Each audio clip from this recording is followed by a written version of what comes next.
Hello there, wellness entrepreneur. Welcome back. Today, we're going to carry on to the next episode on areas that might be keeping you stuck in your business, not allowing you to break past revenue plateaus or work with as many wellness clients as you would really hope.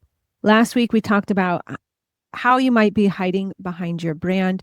This week, we're talking about why your low risk tolerance is keeping you stuck and how to fix it. Let me start by asking you a question, and it may be uncomfortable, but are you playing it safe in your wellness business? I know a lot of us come from being an employee at some point, and being an employee has the illusion of safety because you are getting a steady paycheck, hopefully, every single week for, a clarified amount of hours and time you're putting into the work and approximately when your day is going to start, and there is some structure built into that system. However, here's the truth. It's not 100% safe at any time for any reason. Well, according to your contract, you might be let go of or fired, or even the company might fold and your job might not be there any longer. But unconsciously, most of us, when we're in the job, feel that our paycheck is reliable upon. And then we come to business, and there is none of that. Being an entrepreneur, owning our own practice, or having a small business, however you might choose to label it, or the term that you use, there is no guarantee. And we're in charge. The good news is we're in charge of our revenue. There is a certain amount of control over that. It might not feel like it when you're doing a lot of marketing and people aren't coming in when you want them to, but we do have control over the actions we take, our beliefs in our business, and our thoughts about our business. But because of that, because of fear of failure, fear of getting it wrong, making a wrong decision, there's many reasons why you actually might be keeping yourself small or playing it safe in your business. Now, those are a little bit of esoteric terms. We're going to break it down in this episode. So I'll be a little bit more specific here. Are you keeping your prices low because high prices feel risky? Are you avoiding showing up in reels every day because you're afraid it's going to take too much time, or you'll say something that maybe other practitioners won't like and you'll get critiqued? Are you avoiding launching a program because you're afraid it'll fail? Are you staying quiet about your services with people that already know, like, and trust you, like friends and family? Because what if they judge you for this practice and business you're now offering and how it might be different than other work that you've done in the past?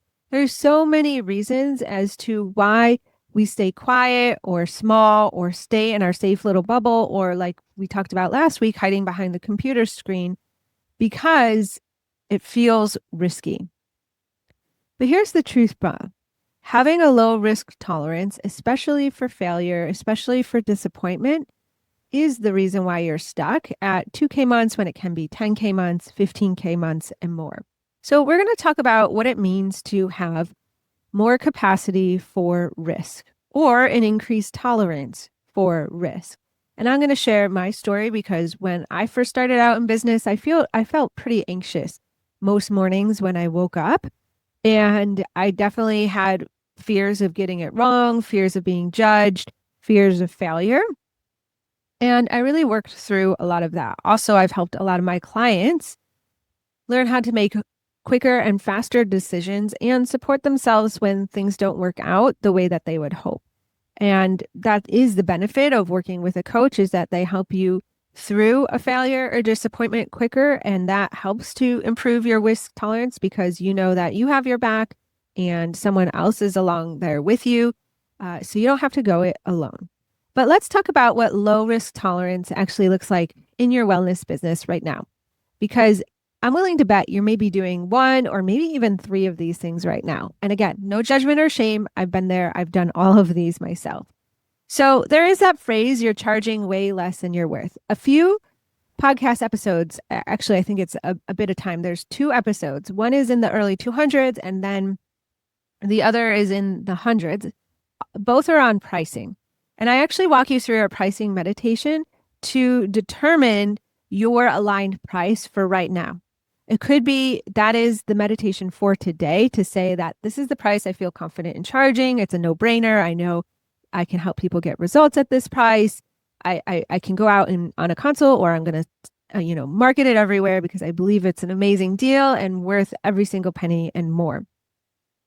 That is an aligned price. You could go out and market that today, sign one client, and tomorrow you could wake up and say, oh, nope, it's too low now. Now I need to raise it. So when you're charging less than your worth, it just means that if you woke up the next day and felt that, oh, this price is too low, and you kept it low, you didn't raise the price because it felt risky or shaky, and you didn't really have a logical reason why, you just were scared to raise your price, or you were worried if people were going to say no, or you were worried about all kinds of things, or what if they thought you were greedy? So you keep your price the same when really you have potential to raise your price and bring in other offers for those people that maybe aren't ready for a price jump. Or it's knowing that, okay, I know I can talk to the right people for this price point. But you don't do any of that because you're afraid of the risk of making the change. So you stay small. Now, I've raised my prices a bunch, both in my brick and mortar practice and in my business coaching practice. And always I use that pricing meditation and the pricing matrix. There is a free guide. I'll drop it in the show notes that links you up to questions you can ask yourself to determine if you're ready to raise your price. And if you want the meditation, again, head back to previous episodes. But I use that exact system whenever I raise my prices in my own business. And sometimes I know, for example, right now, you probably heard on the episode, I've known a price raise for my one-to-one business coaching is coming. But the reason why I haven't raised my price yet, for full transparency, is because I've been really considering and integrating and processing on what the offer will look like. It hasn't felt right yet to just raise the price in the container the way that it is. I have some ideas with what I want to do with my one-to-one container, but I'm also watching what's happening with my audience and my ability to create momentum and demand, because I have a few ideas. And also, I'm getting coached on this because I don't want to create. Right now, my one-to-one program, I'm very used to marketing it. It's simple to understand and take people through. Some of my ideas make the one-to-one program a little bit more complex. And I just want to make sure I'm not bringing in that complexity out of fears of just raising the price where it is now. So I am currently working through all that with my coaches and with my own integrations and self-coachings and meditations and visualizations I'm doing with myself. So I know when I work through all of that, it might still feel a little shaky, or for sure when I'm going to consultations and I'm saying my new price, there's going to be a growth edge through that. There's going to be some discomfort, but that is different than not having the aligned offer that I feel ready to go out and market the heck out of and feel confident showing up on consultation calls. You see, there's a difference. So for yourself, it's really reflecting on your pricing. Another area where you might be having some low risk tolerance in, or you're avoiding actually, is being visible in marketing. I can't tell you the number of people that tell me, oh, okay, I am really comfortable with in-person marketing. I really don't like online marketing. I don't like making videos. I don't like editing. I don't like being on social media. And that's fine, right? That's valid. However, what happens a lot of the time is these people, they say that I don't like online marketing. I prefer in-person marketing, but they still don't do the in-person marketing. They're not creating workshops. They're not showing up to networking events consistently. When they're out in the public and they have the opportunity to make an offer to someone that they could help, they don't. So what happens is most practitioners, a lot of the time, just because they feel uncomfortable with marketing in general, because there is a vulnerability involved with marketing, both inline and or in person and online, is they don't market at all. And that is a disservice for the people that need your help, because they don't know that you're available, or an invitation, if it's you're talking with someone out in the community, wasn't made. So that person doesn't even know that you have offers, or that you could work with them, or maybe they didn't feel invited. So they just turned around and walked away and let it go. There's all kinds of thoughts, beliefs that play into marketing. Now, I really love for so many of my clients having an in person marketing strategy and leaning heavy on that if online isn't your jam. I've helped many, many practitioners, Rachel being one. She went from 3 to 5K months to consistent 5 figure months, including many 12 and 13K months, 18K months, and a whole lot more. You can head back to past episodes to hear her story. But she only shows up on Instagram when she really feels called to do that. Now we're working on showing up in a little bit more. So her account is more current and up to date because people are looking at Instagram when they're comparing and looking at websites as well to get the vibe of people. So I really recommend that. But I've also had other practitioners who find a sustainable Instagram schedule. For example, my client Dana, we really reduced the amount of time that it takes her to create reels from 90 minutes. Or if she's going to spend 90 minutes creating content, she's going to get multiple reels from that. So she can either post more or have more in drafts. So she has a storage bank of content, but she consistently markets in person in doing workshops and networking with her community. And she uses online Instagram marketing to both fill those workshops. It's another touch point to her audience. And she's going to have a 6 figure year, her first year in business. Within 6 months of opening her business, she was hitting 7 to 9K months using that combination strategy. But she does market. Rachel does market too. It's mostly in person. So you really have to be honest with yourself here and say, okay, if I don't want to lean heavy on online marketing, which I would really investigate that. Why? Because it's free and you can do it from pockets of time, 15 to 20 minutes from your couch at home in your pajamas. There's so many benefits.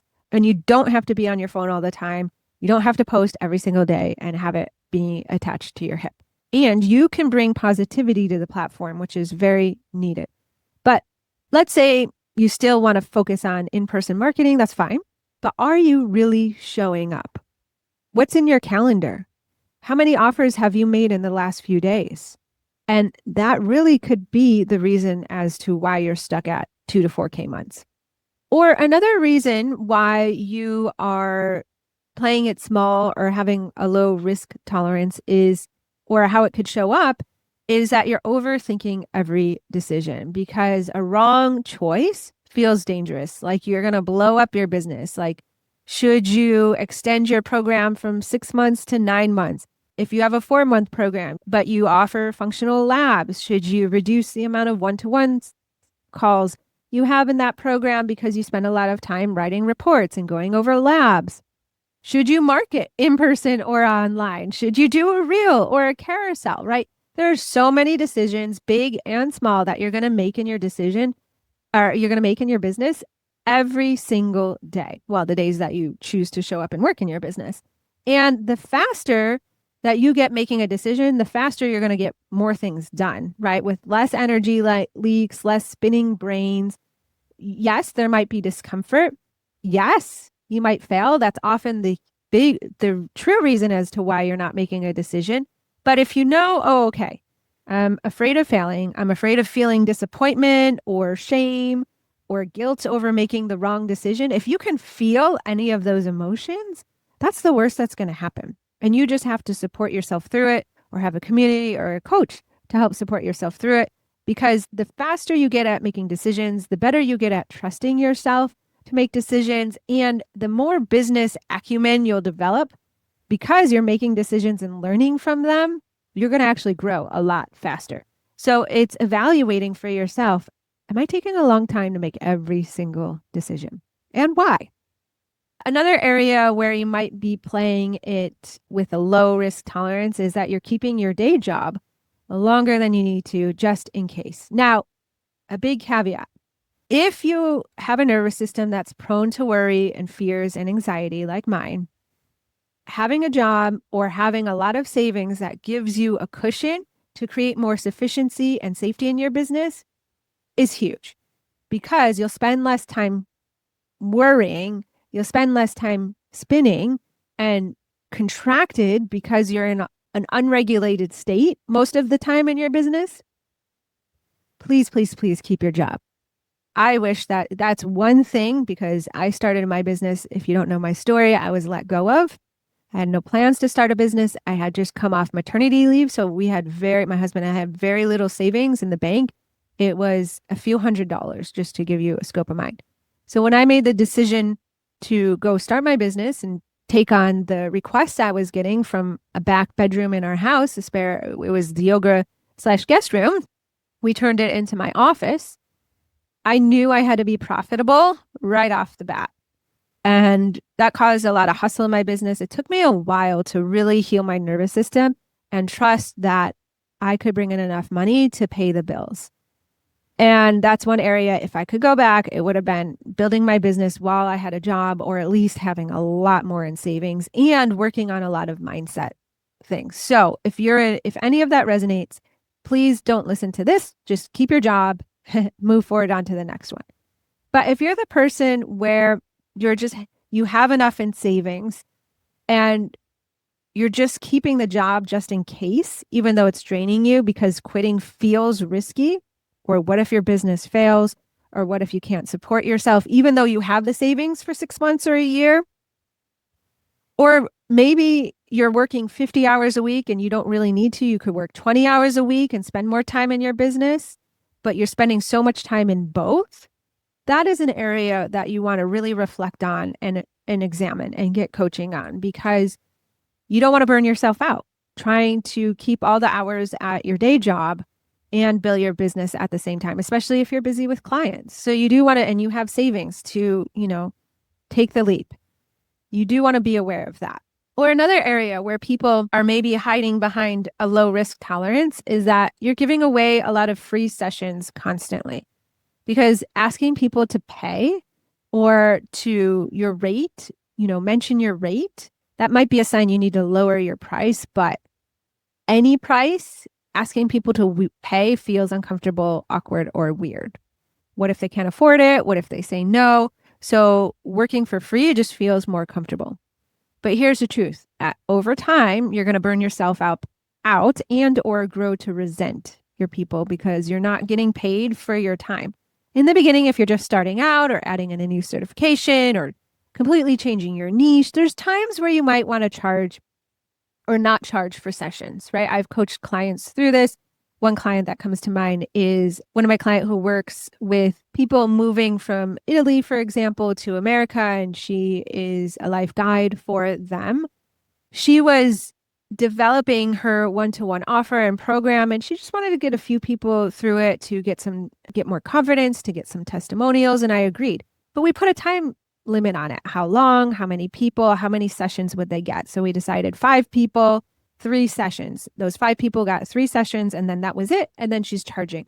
And then we decided upon a price that she feels in alignment with. So at some point, you just have to step into or lean into that growth edge of asking people to pay for it. Now, here's what's actually happening with any of these examples for the risk tolerance. Your nervous system is actually screaming danger, right? Your brain literally cannot tell the difference between posting online or going onto Instagram or making an offer about your services and being chased by a bear. To your nervous system, both feel like life or death situations. It's just unconscious. You're not aware of it. You just know that you don't like it, it feels uncomfortable, or you don't want to do it, right? There's a yucky feeling in your body. So you avoid it. But here's the kicker.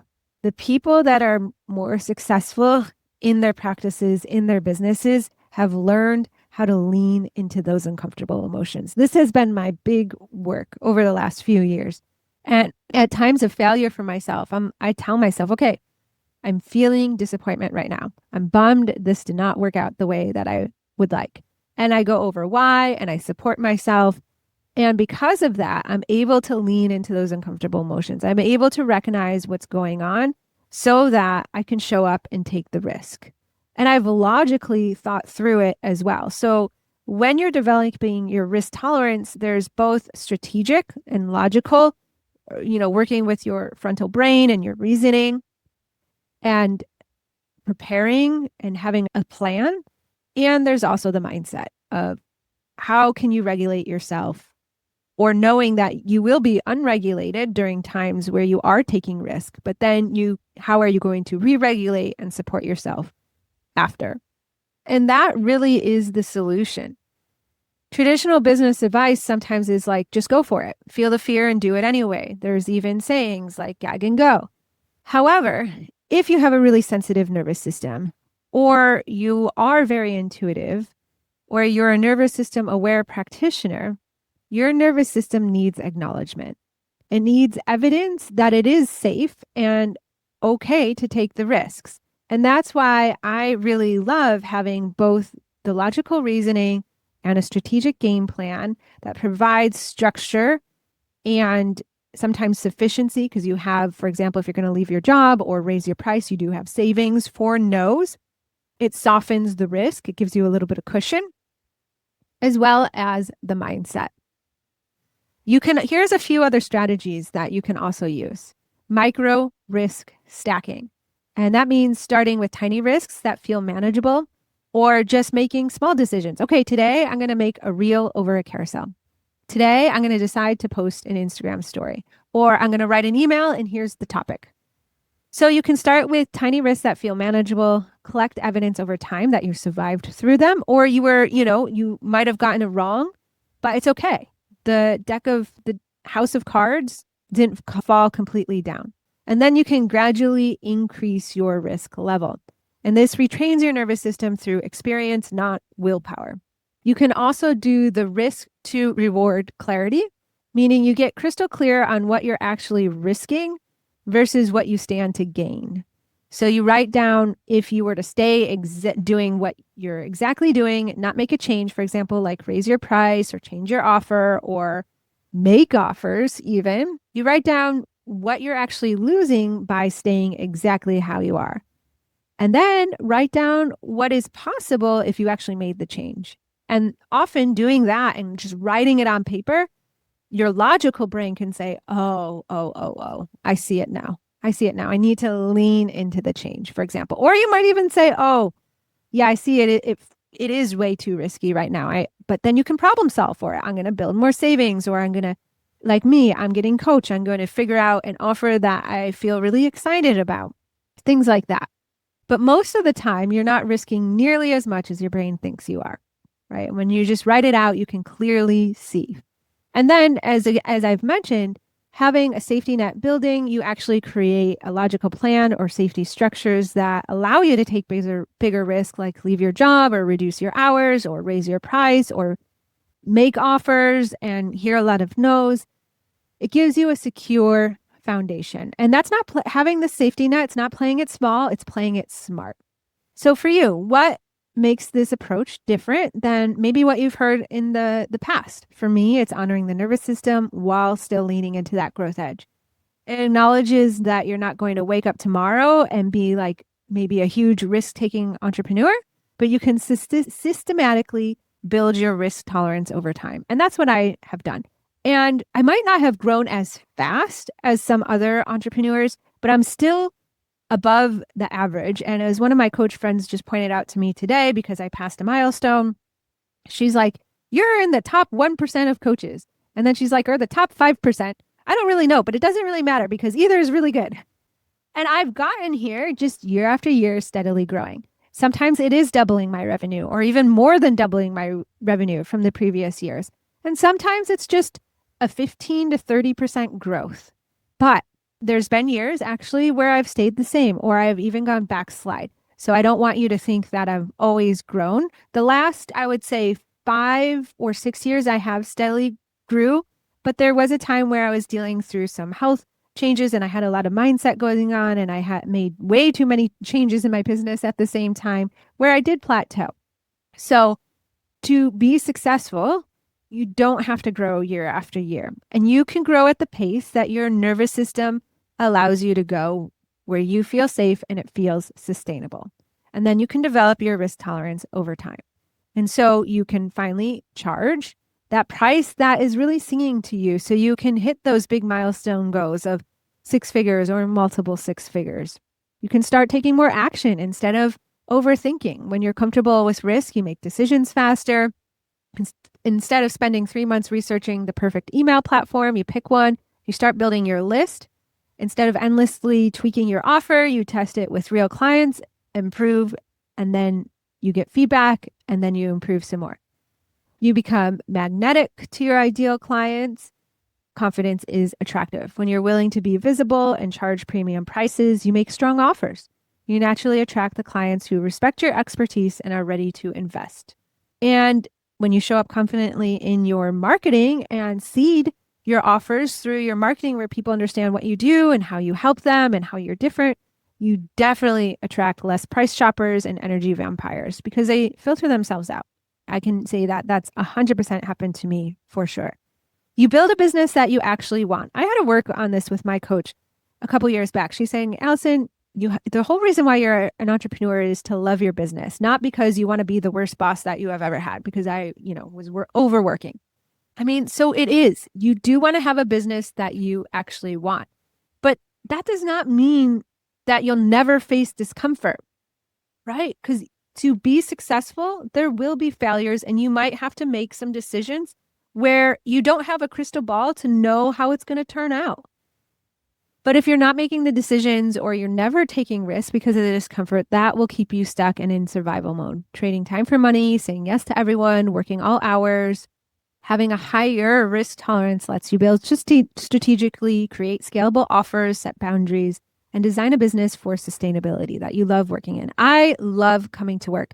It's funny, I was meeting up with some mom friends just recently. We met for a happy hour and we were talking about work. One of the moms was currently out of work and she was saying how much she was loving life and the freedom and everything. And another mom said, that mom said that she was hesitant, interviews were going well, but she wasn't in a rush. And another mom was like, well, that's understandable. I think, if we all didn't have to go to work, then, maybe that would be the preferred decision for everyone. And I thought about that for a moment and I quietly, right, this is where sometimes I work on my own risk tolerance here, but I quietly said, I would keep doing what I'm doing. I feel so fortunate. I love coming to work. I love working from home. I love working from my shed, even though I work from a she shed. Some people might feel it's crazy, but hey, I build a multiple six-figure business a year from a she shed. That's pretty freaking cool. I love being able to dictate my own schedule. I really had to work through that. But, on Mondays, for example, I pick up my daughter at 2:20. I spend some time with her and then I come back and do another client or two or work on a little bit more on Mondays, mostly admin. But I have so much flexibility. I've taken time off for field trips. In just a couple of weeks, we're taking a whole week off for Kaylee's fall break. I just love my business. Now, I did tell those moms, I was like, maybe I wouldn't work as much, but I don't know about that. Or, for me right now, I'm really happy. I love how it is. If I had all the money in the world, that's the question I think about. And maybe that's another podcast episode. I know even if I had all the money in the world that I'd still be working, it just might be a little different, but it'd be very similar to what I'm doing right now. And you can have that option to build a business that you actually want as well. And when you're taking more risks, you make more money in less time. When you're willing to make bold moves, make more offers, pitch that workshop, make the offer at the end of the workshop, have vulnerably shown up online to seed your offer prior to that workshop, you're going to get more people reaching out to you after that workshop wanting to work with you. You're going to get more yeses. And it's going to enable you to take that workshop. My client, Betty, I'm so proud of her. She had so much tech overwhelm. You can go listen to her past episode. And here's an update since that we recorded that. We've been taking it session by session, working through shared screens, teaching her how to build registration pages, connect them to her email software, which we use Kit. She uses Kit. I have an affiliate link if you're interested in learning more about that, where I actually guide her through step by step. And she's been able to do is teach her first online workshops herself. And in fact, she just taught an online workshop and she had a goal of getting 20 people at $50. She had a goal of getting 20 people in there. She got 30, which that equates to 30 times 50. $1,500 for 2 hours of work. Not so bad. But even better, she was able to sell out her first online group program and she got 10 people in there. So that turned that 2 hour workshop from not even just $1,500, but to thousands of dollars, right? So when you're showing up in the discomfort, like Betty learning through it, she was nervous. She was nervous to pitch the group program, but we talked through it. She got her emails together and she made the offer and she sold it out. And because it's a group program, it's a scalable offer. She doesn't have, she's working with people. She's on an island. So if people leave the island, they can still work with her. She doesn't have to use her hands. It's a scalable offer. It's going to bring so much more freedom and flexibility to her business. And it's all possible for you too. So today, I would really look at some of the examples that I mentioned here in this podcast and maybe see where you're not taking risks that you could and why. I would write it down. And I would implement one of those strategies that we talked about, whether it's building some micro risks and building experience there, getting crystal clear on what you're actually risking versus what you stand to gain, or maybe you can create some plans to build in more safety net for yourself. I would choose one of those this week and just go for it. Try it. Give it a try. And if you get stuck, then just message me. Of course, I am here to help. And if you've been thinking, well, I've been burned before. I took too many risks. Yes. And you survived. And I bet you probably learned a lot from them. So instead of focusing on the failure, it's focusing on what you learned to go forward. The question isn't whether risks sometimes don't work out or if they do. The question is, did you win? Or what are you learning from that? And are you better off taking calculated risks and occasionally failing, or playing it safe and definitely staying stuck? Allison, I have my family depending on me. We need to pay the bills. I can't afford to take risks. You can't afford not to take risks. And again, there's so many ways about this to build actual sufficiency and safety into your business by staying at your job, maybe even getting a job, building savings so that you can take more risks. And if you're like me, you're not a natural risk taker by nature. It's remembering that it's a skill, not a personality trait. You weren't born knowing how to massage or do physical therapy or teach yoga either, for example. Yes, maybe there's some parts of that are very intuitive, that just came naturally through you, but some of them, parts of it you had to learn, and you can learn this too. And what if you do take a risk and it doesn't work? Then, as I mentioned, you just collect data, adjust, and try again. Support yourself through the emotions of feeling failure, disappointment, maybe shame. Every successful entrepreneur has a graveyard of failed decisions, failed launches, risks that didn't work out. But the difference is that they kept going. One failed risk doesn't define your whole business, and it for sure doesn't mean that you're not cut up for entrepreneurship. There's no one born with a skill set exactly needed for entrepreneur. A lot of it's learned and developed, sometimes at young ages, depending upon our parents or our situations of growing up. And sometimes we, learn as we get into entrepreneurship. But staying it safe is what's keeping you stuck. So notice where your discomfort is and where you might be playing it small. Be honest with yourself and then decide what you're going to do this week, today, to maybe take a little bit more risk and trust yourself and lean into that discomfort. And of course, I'm here for you. That is a huge benefit of working with me one-to-one. Just like Betty, I will help you through all of it. All right. Bye for now. I hope you have a great week, and I'll see you next week.